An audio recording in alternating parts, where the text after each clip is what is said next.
Buckle up, my friends. We got a special one today. A special one. Logan Graff. Ever heard of him? He's active on social media and is investing, in my opinion, way too much time for an accounting firm owner into YouTube. We're going to talk about it. We're going to talk about why. And I got Logan here with me to do it. Hi, Logan. Hey, that's me.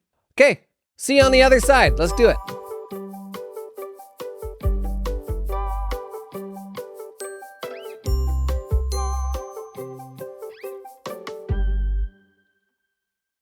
Okay, Logan, my dear, you have been especially, I don't know, it seems like in the last 4 months or something, producing videos. Is it every week? Yeah, I've been cranking into high gear ever since summer started, about one video a week. Now, tax season deadline kind of destroyed that for a couple of weeks, but I'll be posting a video tomorrow. Okay, so for people who haven't met you before, haven't seen you online, what's the 30-second Logan intro? Yeah, I'm Logan.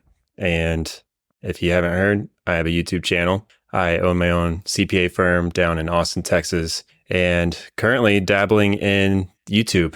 So every week I try to make a video about running a CPA firm, how I run a firm, and currently thinking about starting another channel like yours truly, maybe just following in your footsteps a little bit. Oh, wow. So your firm right now, you've got an employee. Do you have a contractor also? What's the firm look like? Just high level? Yeah, I got contractor Brian and employee Gary. Brian and Gary. You do tax, I know. Do you do any CAS stuff? Any accounting? I'm getting into CAS. Yeah. Okay. I'm still working into it slowly. That's my goal. Less tax, more CAS. I specifically wanted to bring that up because when we first met, I DM'd you on June 23rd of 2020 on Twitter, and I said, "Hey, Logan, let's chat sometime. I try to keep connected with as many of my CAS brethren as possible." And you said, basically, "Hey, yeah, it would be great to connect." And didn't disclose at that point in time that you didn't do any CAS at all. Catfished you. Catfished me. CAS and here we are. Fished you. Okay, so YouTube. You're a busy accounting firm owner with enough stuff to do. You got cute little kids. You got a wife. What in the world? You got that Mustang to work on. What in the world are you doing burning days creating YouTube videos? What is the rationale behind that? Yeah, I'm burning a full day creating content, essentially. A day a week? A full day. Friday is my content day. So I shoot and edit and all in one day. I script the night before and I could be running my firm or I could be with my family. And I'm doing this because turns out a lot of people are interested in hearing me talk about or watching me talk about running a firm. And that's kind of how I started my Twitter following, talking about how I run a firm, memes, lots of memes, and, talking about taxes because I'm the tax telegraph. And I was going to be 100% talking about tax, but then I realized all the views are coming from the videos where I talk about my firm and how I run my firm. Mm-hmm. And so now it's kind of encouraged me to help encourage the next generation of firm owners. So if you haven't heard, there's an accounting shortage. Apparently there is. I don't know if that's true or not, but that's what Wall Street Journal says. And we need to inspire more people to run their own firm.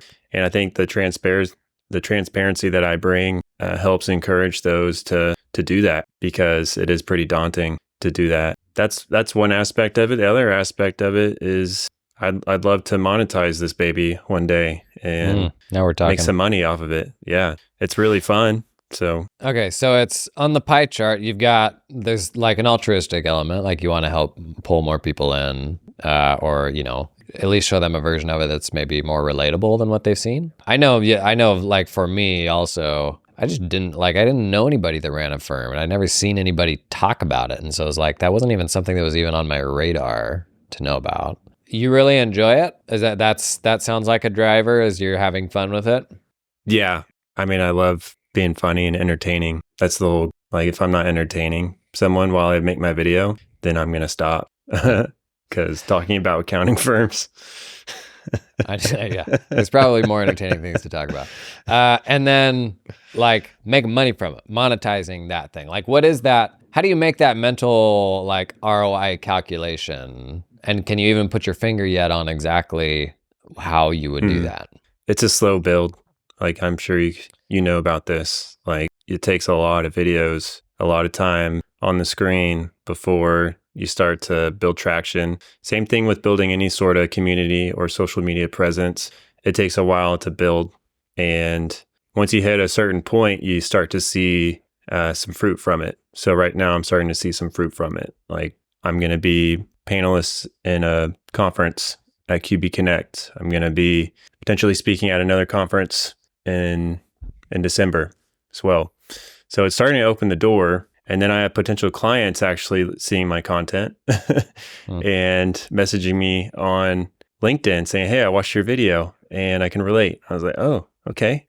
So we're starting to open up many avenues of ways this can be monetized. So either through accounting industry related partners or just other business owners appreciating how I talk about running my business. I think a big blocker for a lot of people is they hear folks talk about that and like they're like, I'm an accountant. Like I don't identify as somebody that does that. So like honestly, they probably don't even listen to this podcast when they see the title like should accountants be investing in YouTube? They're like, no, I don't make videos. I'm an accountant. Do you think do you identify as like a creator or an influencer or like something that is different than those people, you think? Yeah, I mean, now I'm starting to feel more like a creator than an accountant after making all these videos over the summer. I'm starting to identify as one, as a YouTuber, especially with this group of middle school boys that I hang out with every week. Okay. You know, it's always cool to say that you have a YouTube channel. Okay. You don't need any more context on that at all. Yeah. It's something that I would love to move more into, even though I have a CPA firm. I think you came into this decision as well. Like how much time do I spend with creating content versus running my business? And then you come to the point where it's like, I may enjoy this way more and money is starting to come in to where I can pull back on the business or delegate more work. What was that frame of mind like? You said you're now starting to identify more as that because you're doing it more and like you've built a habit and all of that. But what was that frame of mind before? Like why do you think it is that you just started gravitating to that thing? Like, did you have something in you that was like, oh, this has always been appealing to me? Or how did you get there? Yeah, it was like, I don't know. So I've always somehow been involved with creating videos since high school and taking a media tech class, making videos, playing with editing software. And in college, my buddies and I would create stupid videos. Oh, wow. Or I would be a part of it at the time. And okay, people are going to work as you speak. Just drop those in the comments when you find them. You'll never find it. We'll find them now. Yeah, we'll find them. But yeah, it was like it's always kind of been there to entertain for me, at least. I'm one of those like behind the scenes entertainers. I'm not going to be forefront, and I think that's what's awesome about creating YouTube content is you're not really in front of people per se when you're doing it. You are after the fact, but you get to express yourself in the comfort of your own room or studio without having the pressure of hundreds of people in front of you. And the gift of editing and being able to make it all look polished and well thought out. Yeah. You get to edit out your blank stare or, your unenthusiastic line reading, which I have to deal with all the time because I'm pretty monotone. Yeah, you are. You sick of hearing people talking about AI, yet you get into the office and you're like, my inbox is still a dumpster fire. Buddy, can you actually give me something that'll save me some time? I'm ready. Same, bro. Listen, Client Hub, today's sponsor. You want to know their mantra? AI, Client Hub AI is not tomorrow, it's today. buddy. It's already happening. They're already shipping stuff in product that are super cool AI, large language model driven solutions. They're not just talking about it and putting out webinars about how cool this stuff is. Like they've actually are implementing it into their product in really meaningful ways. In fact, I don't know, they're one of the only companies I've seen that have actually publicly put that roadmap out there to say, gang, here's the stuff that we are most excited about right now, and here's the stuff we're working really hard on. And they're even extending like early beta access to some of these features for the folks who are most excited to be on the cutting edge of things. I know a lot of whom listen to this podcast. Picking your tech partners is as much about where they are today as where they are going tomorrow and the things that they're investing in. Got concerns about whether your partner's investing in AI? Check out Client Hub. Might be for you. Link in the show notes. You ever thought, man, if only there was a portal for all of these portals, one portal to rule them all, the portal, you know? And we say this kind of tongue in cheek, but also kind of not, because we really don't like giving our clients fragmented experiences. Spoiler alert, Copilot, sponsor of this video, that's kind of their mantra, is the portal for your portals. The notion that you can plug in any of the other tools that you use into Copilot to give people a single place to manage their stuff. Totally customize like all of the options that the client sees within that portal, even down to the client level. Like you can have different clients see different options down the left-hand side. Copilot's got a bunch of its own like built-in tooling, but you can also embed a bunch of the other tools you use into Copilot, giving clients a single place that they can log in and see all that stuff all in one place, which is the holy grail, right? I don't know, like there's often times where one more tool for all of the tools isn't the solution, but for portals, I can't think of a better solution, because we've got all these different places we got to go log into all these things, right? And so if that's something that you've grappled with, Copilot might be for you. Check out a link to Copilot in the show notes. So you've always had this like sort of love for video. So John Garrett's got his kind of what's your and thing, you know, where what is that thing that you love outside of work? And like, is there any concern of making your and your business? Like, is there any fear there that that thing that was like your fun escape then starts to feel like a job? It does. I've like hinted at that, or I felt a little bit of that over the summer when I was like, oh, it's Thursday, I got to start writing a script again and make a video. So that you get to that point pretty fast if you have other things going on in your life, because when you're also running a business, you're super busy with that. And then if you're like, okay, I don't really have space to create this content, and that makes you not want to do it because you feel the pressure to do the work that people are paying you to do. Right.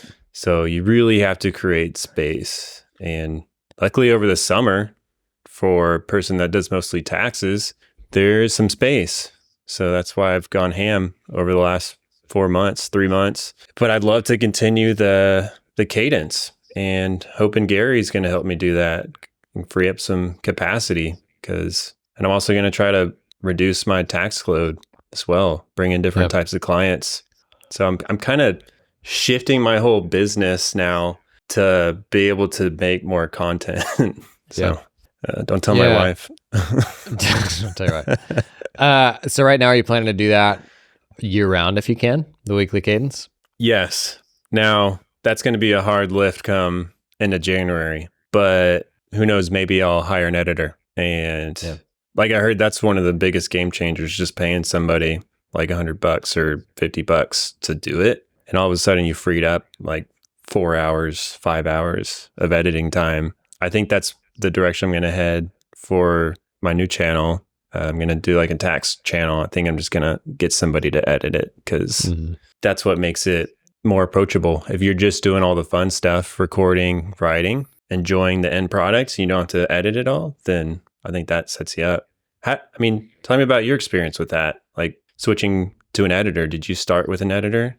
I definitely didn't start with an editor. Hiring an editor, so it depends. There are people who can go out and hire an editor and post what they got back, no problem. There are other people who they hire an editor to do the whole thing. They get it back from the editor and then they redo the entire thing themselves. So it's definitely person specific. It is, I would say even worse than like delegating tax work because it is so subjective, and the humor and the editing and the graphics and like all that stuff, it ultimately depends kind of on how particular you are. I've worked with over 100 editors now to get to the 2 main editors that I have. So it was for me anyway, it was definitely work because That doesn't sound fun. It was a big job because I have like a very particular way that I want it done to like kind of uphold, I don't know, a standard that's not always going to be necessary also. So I don't know. It's a balancing act. It depends what you're going for too. Like if the goal is to get more people out in front of people, then if you're capable of lowering the bar on yourself and like not being so exacting, that's probably a good thing too. And so that's one thing that I've really struggled with. On the subject of that second channel, I know you've kind of been on a journey of discovering like who is it for. So we talk a lot on the pod about making stuff that will attract a more specific type of person to your firm who will happily pay you more to do the stuff you're already doing. What does that journey look like in producing videos and thinking through or not thinking through who it's for when you write it and produce it? Yeah, like my new channel is going to be all about tax. So it's going to be for the general public, but I'd also love to use it as a funnel, a lead funnel, similar to what Laura Lynn does on TikTok. But that means the care that I put into writing and editing and the subjects that I do will need to be for that specific type of client that would work well working with me. So I don't want to be the tax strategist on YouTube because I don't want to attract those types of clients. I want to be someone that wants people to do it by the book per se. So I just burned a whole bunch of bridges by saying that, I think.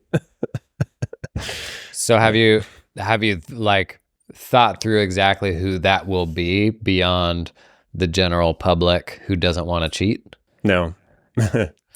That's the thing is with every video you get to adapt and change because I could do videos more centered towards the general public, and then I can do videos where there's a call to action for people that I want to work with, like specifically have a topic, let's say over incentive stock options. And I go do a deep dive on ISOs. And then I say, hey, I'm available to discuss ISOs and consult with you on that versus doing a video about here's how the child tax credit works. Have you seen a model of anybody that has done this well on YouTube? Like build a firm around a YouTube channel? Accounting firm? Yeah.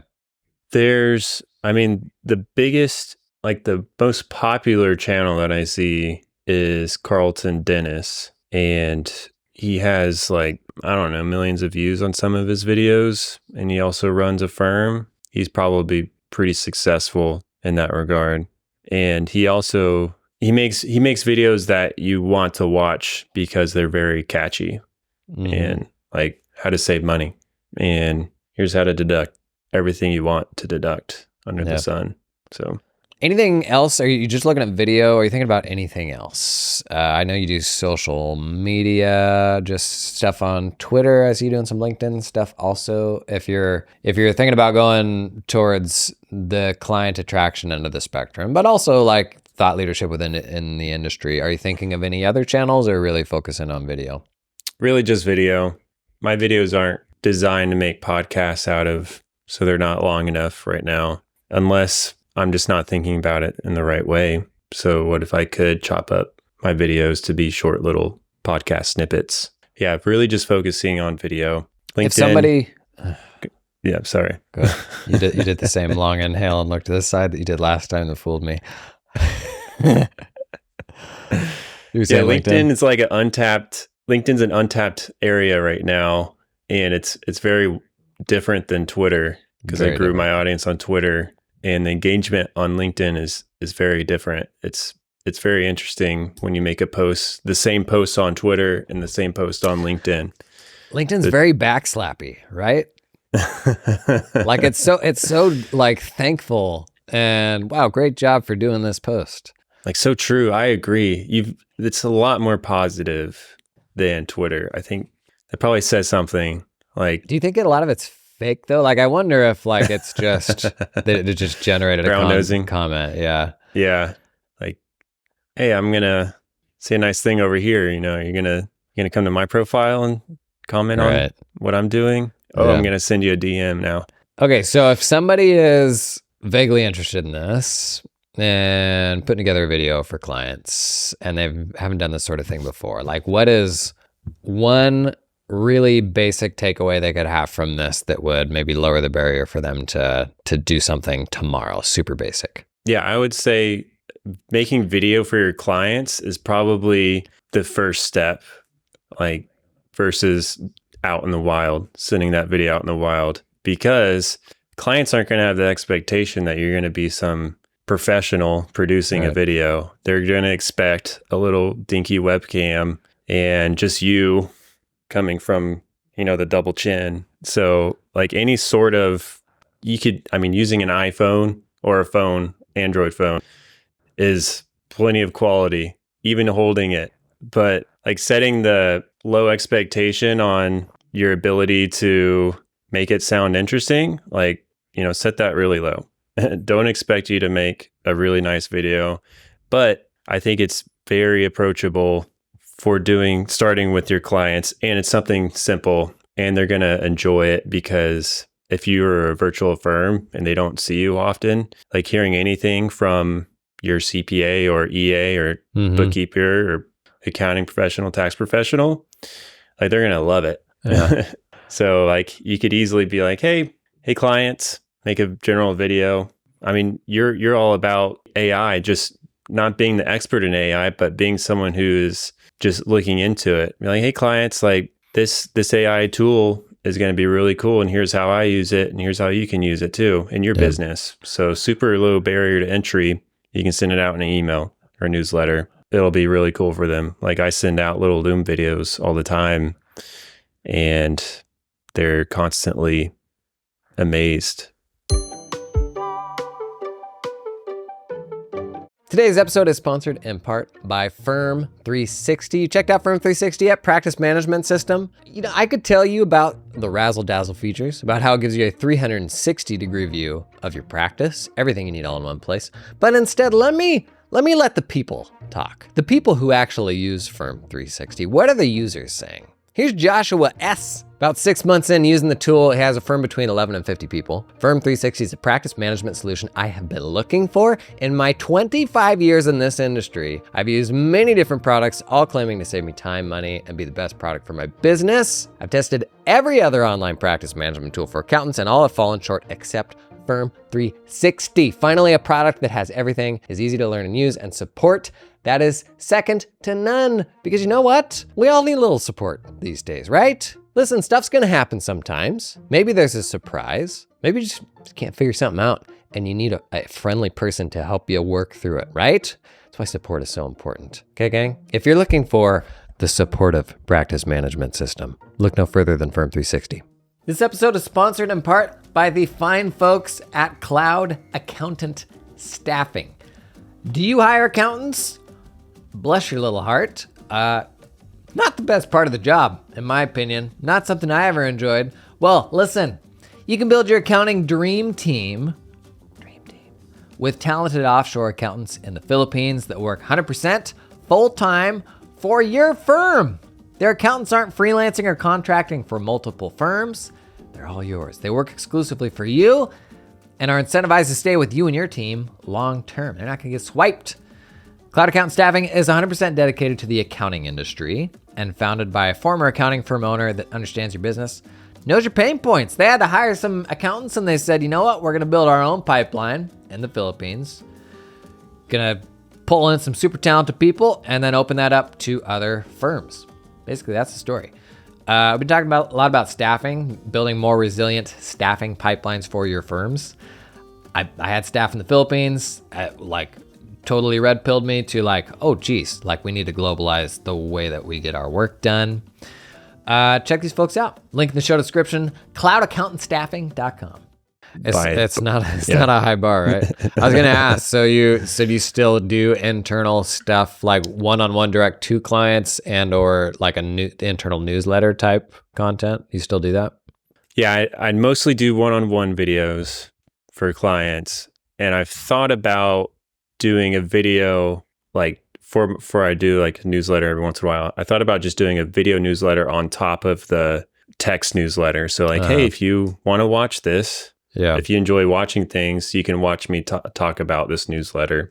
Yeah. I've just been oh, I wrote this all, and I just want to send it out as fast as possible. So I haven't, Yeah.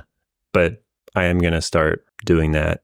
Have the video aspect of it. Yeah, thinking back, that is one way that I think I like exercised that muscle a lot early on. Was I just made it a practice that people were going to get video deliveries, and I probably had like several hundred Loom videos under my belt before I ever put anything out public. But I do think people look at the really big, impressive public stuff and the stuff they see in their feed, and then they do something and they're disappointed by how it's not that. But to your point, like, don't try to start there. Like, what's a really low stakes, way to start, Yeah, don't try to be like Jason in your first video, because it's not going to happen. And Jason was not Jason in his first video. And then people are always like, you're such a natural on camera. And I'm like, it's because I've made more videos than like anybody else in the space. I hope, goodness sakes, I hope I'm better at this thing. And it's just like, I don't know. I think of it like exercising a muscle. Like if you really want to be better than someone else, there's definitely being tactical about it and not wasting your time. But a lot of it is just doing it. I found that making videos will help no matter what the video is about. It's going to help you like be able to talk to people too. It's weird. So I feel like I'm a much better communicator now in front of people.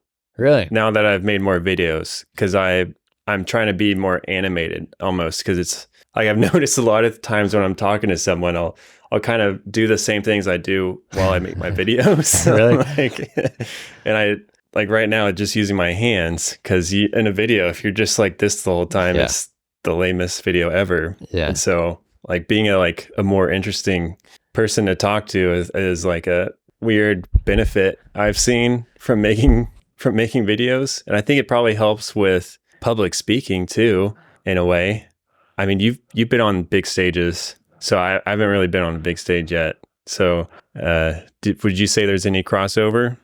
In some ways, yes. In some ways, no. You're much more aware than the average person of what you look like as you present, because you end up in this weird situation where you are watching yourself a lot because you're having to go through edits and all that. And so you're definitely way more self-aware. I will say in some ways, like traditional YouTube videos like hamstrung me when it came to speaking, because I did everything off a teleprompter.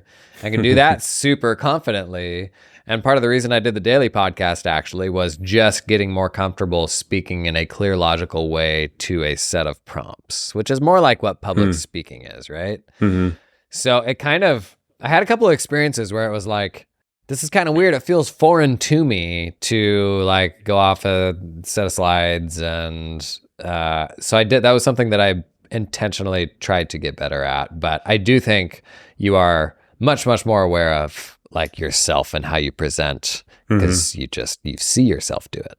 Something else I would consider or suggest other people consider is, this is going to feel really awkward, but doing a live stream for your clients or potential clients. Wow. Yeah, sounds weird, but having like real-time connection with people is different than you doing something and then them watching it later. Yeah. And I don't like, whenever I do a deadline stream, it's so cool because they're reacting to whatever I'm talking about, and then I can react to whatever they put in the chat, and like feels like you're building a community. I feel like this is even one step more foreign than making videos for most people, like streaming. It's gonna be terrifying if you do that. Explain to me, like I'm 75. Why do people come and watch you stream on those deadline streams? Dude, I don't know. Because it's someone, they're coming to watch someone that is just carefree, good looking, talking about whatever's on his mind, explaining his thoughts and feelings around the deadline, answering any questions that they may have. That's the thing I ask people, like, hey, for this last one. It's like, hey, if you have any questions about running a firm, or you're wanting to run a firm and you have questions, ask me. And I got a lot of questions around running a firm and starting a firm. So it's very interactive.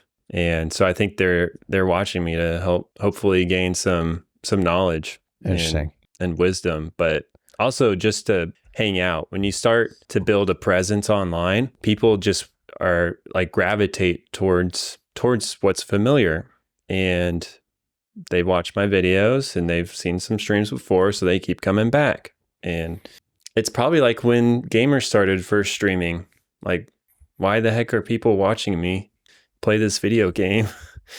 Like, there's, when people start getting really popular, some streamers have millions of streamers or followers, subscribers, and they're watching someone play a video game, but it ends up they're just wanting to hang out with them because they like the person. It's maybe partly because of what they're playing or talking about, but also partly because they feel like they're a friend. So I think people are starting to feel like I'm their friend, and that'd be really cool. That was totally one of the driving thoughts behind this pod, is like, so many people, especially as we're working more remotely, like we're working in isolation, and there is no aspect of like, we've lost like the kind of co-working with other people sort of thing. And I know I really enjoyed, like, I built relationships with people on podcasts and on YouTube and stuff like that as I was doing other things. Like, it was like you're spending time with them, and that was really fun. But that is the big upside of live streaming, is that whole like actual live interaction aspect of it, which is lost in podcasting and YouTube. Yeah, like now that I suggested to like live stream in front of your clients, like I have to do that now. And so I would love that. Oh my gosh, you should totally do that. And I would love to see if anybody comes and why. Because like having content, having an audience that wants to learn about firm running from you, that makes sense. I'm trying to think of what the flip side, client side of that is. Like, what is something that they're actually that curious about? Because if I work with beekeepers, if I'm a beekeeper talking about running a beekeeping business, I could see why they would plug in. But if I'm like a tax accountant for beekeepers, are they going to be equally interested in me talking and thinking through, like, I don't know, maybe I like prepare a tax return or something like that for like this pseudo beekeeper, and maybe that's interesting, or I don't know. Yeah.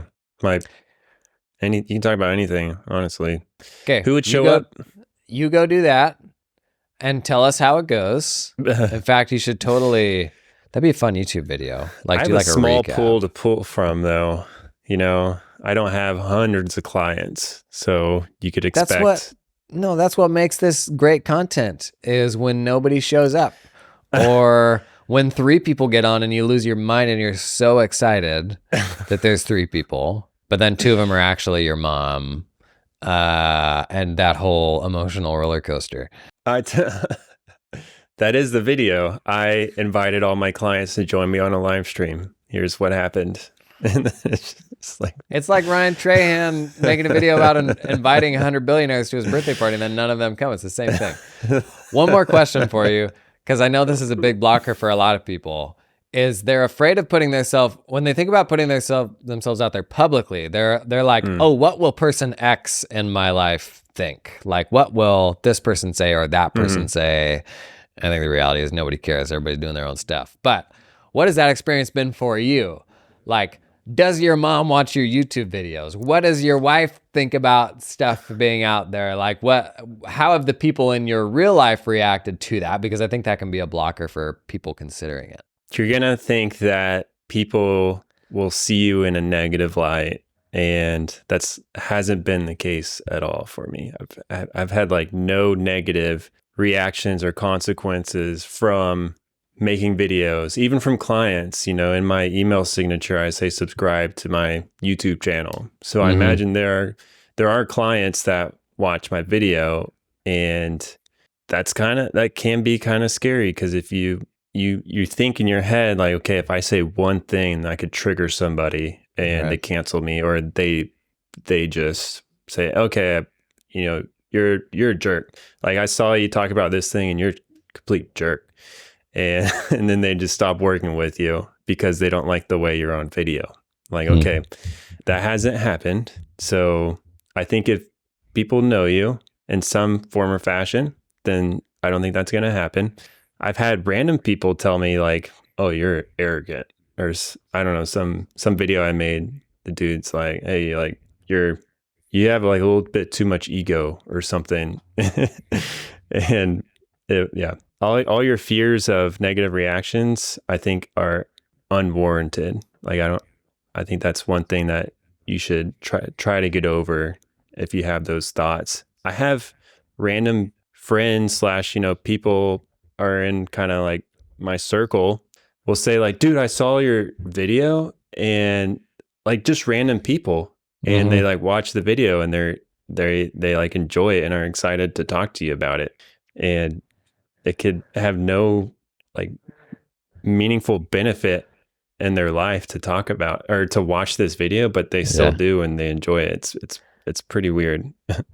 I'm always amazed by that. My family could absolutely care less, but then there'll be like this random person, and they're like, "Oh man, we watch all your videos," and they're like a tennis coach, and I'm like, "What?" They're like, "We love it. I shared it with a bunch of my friends," and I'm like, "This is about accounting. Why are you interested in that?" Okay, let's ride this promo pony out of here. If folks who aren't following you, where do they find you? Follow me on Twitter, Tax Telegraph, Logan Graph, one of those things. Follow me on YouTube. You can just search Logan Graph probably. Yeah, that's it. Thank you for joining us today, my dear. Everybody, thanks for coming and hanging. We'll be back tomorrow with a Q&A Friday. You got any questions, drop them in the comments. In fact, you got questions for Logan, drop them in the comments, because he's on the tube also, and he can hop into the replies, right? Yeah, y'all just tell Jason you want to see more of me so I can talk to him more. Yeah, we'll see about that. Okay, thanks for coming and hanging. I'll see you tomorrow.